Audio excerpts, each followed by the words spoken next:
Hello there, fellow children. Today we're taking a look at the Legacy Evolution Core Class Grimlock figure. So, this guy here was actually, I wasn't going to get him for a minute, because in package he's not too crazy good looking, but I don't know, I saw that he makes a Volcanicus apparently, if you get 6 other of the Dinobots. That kind of convinced me, okay, get them, maybe further on down the line you're going to get the others. And you know what? I decided, let's try it. So I bought him, $10. It's not that bad. The figure himself, we're going to take a look and see if he's worth that price point. Starting with the packaging, I guess. Obviously, it's the windowless, weird packaging where people can mess with your figure while it's in there. It's a decent box, all the Legacy series kind of have this same color scheme going on, but I like you get this cool image of Grimlock on the side there. And then some more characters on the other side. And then here we get a sneak peek of both the character and the character transformation. Which, from the packaging, he actually looks a lot better than in person, in my opinion. Because you can see at least the coloring is more silver, the gold is more gold, everything looks a little more crisp. In person, though, I don't know, he's got a very just bland gray look to him. And the paint details are pretty minimal. Obviously, this is one of their cheaper figures and smaller scale, so paint usually isn't that commonly used on these. But we get a lot of black for the head, a little bit of blue for the visor, black for the fists here, and then just a little bit of this yellowish gold and red. And the front gets a little bit of love with the paint, not too bad, but the back completely ignored, and the back is like a mess. He's got this huge kibble hanging off here to the point where it looks like he has wings on the back, and these super hollow legs.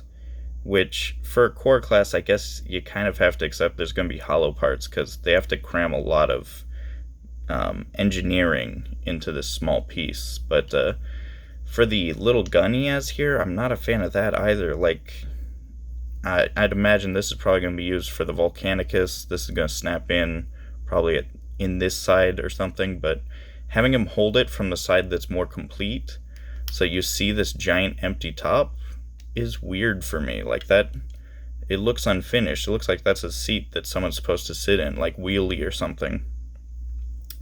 And then he's got these super hollow inner arms too. So my only exposure to the Dinobots was really with the the classic vintage cartoon movie, which was great, and these characters were super cool in it. But beyond that, I haven't really seen them in a whole lot of stuff, and Dinobots have never really been my thing so much, only because, Transformers are robots in disguise, meaning that they kind of have to fit in wherever they are. And obviously, how do you fit in as a giant dinosaur robot?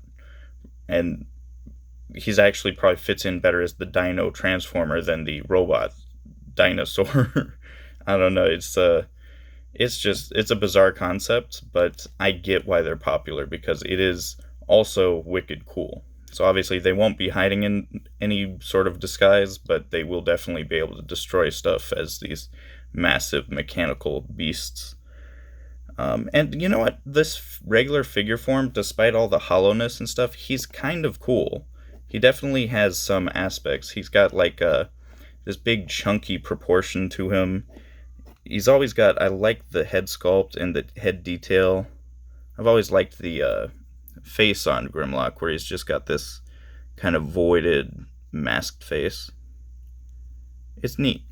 And I like these giant talons that are supposed to be for the feet being on here, because it looks like extra weapons or something, like he punches with these brass knuckled almost things. That's cool too. Let's pop this out here. As for that, the articulation on this guy, he's got the full spin head. Well, not full spin. He can turn pretty far to the side, though. And then for the shoulders, ball joint, pretty good articulation at the shoulder, and then there's even like kind of an inner movement you can get there. That's because of the transformation mode, but it adds that little extra articulation point. Fortunately, not a ball jointed elbow, just this swivel, to the point where I did notice these also pop out really easily. Not a fan of that. Get that back on there. So then we also have, obviously, ball jointed hips, ball jointed knees, and then that's it. It's pretty decent leg articulation, so you can get them in a few poses there, but having no ankle articulation definitely cuts away at that. Let's get him transformed real quick. That's kind of where everything falls apart for me. Obviously, he's got the whole top half of the dino mode right behind his back there, so that pops together, and obviously that's going to drop down here. Let's see.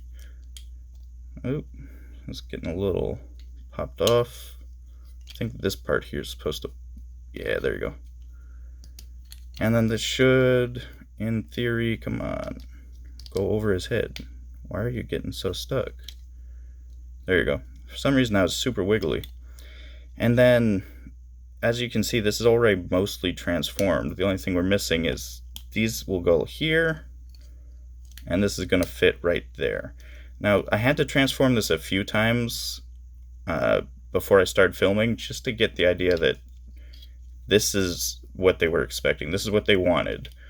Because for me, this looks unfinished, and this looks bizarre. Like, he just looks like he's holding an entire fucking table on his back half here. Ridiculous, super heavy, and hard to pose in any way other than just like sitting on his can. I'm not sure what they were going for here, to be honest. It partially looks done. Like, from this part upward, it's not too bad. That's probably the part I like most about this transformation. You have the dino face, you have the basic Grimlock features, but then you have these weird nodules sticking off the sides here from the ball joints, and that's ugly. That's really ugly. It kind of looks like he's got like buns or something there, or he's got like those Frankenstein nodules. It looks wrong, just messed up. Obviously, this back piece here, this is just ridiculous. This is legs squished together, and then there's like this whole back part that looks like there should be something that attaches here and flows downward almost to give it a curve. Instead, it's just this goes down, flat stop, go all the way out, and then smooth back down. My God, just looks bad. Obviously, there's the gun on the back too, which there's these ports here you could pop in. I'm not sure if he's supposed to be like Volcanicus foot or something like that, but as his robot mode, I guess you would call this, what you would call this, the dino mode. It's freaking bad. I'm not gonna lie. I'm not happy. Articulation, his head articulates that way and that way.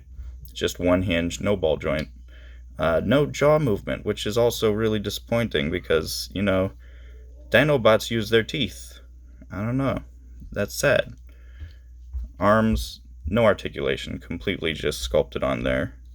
Can't hold anything. Legs here. Articulation's not terrible. You know, it's got ball jointed hips, and then a spin, and there's that same problem of it falling off. But a spin at the ankle, I guess you would call this now. And obviously it's just the whole fist right there. I don't know, just not a very good figure. Even for its price point, I don't think I would recommend him unless you're going to build the full Volcanicus thing. Tell me what you guys think. Personally, I would stay away from this guy. Make sure to like, comment, share, subscribe. I'll see you guys in the next video. Bye.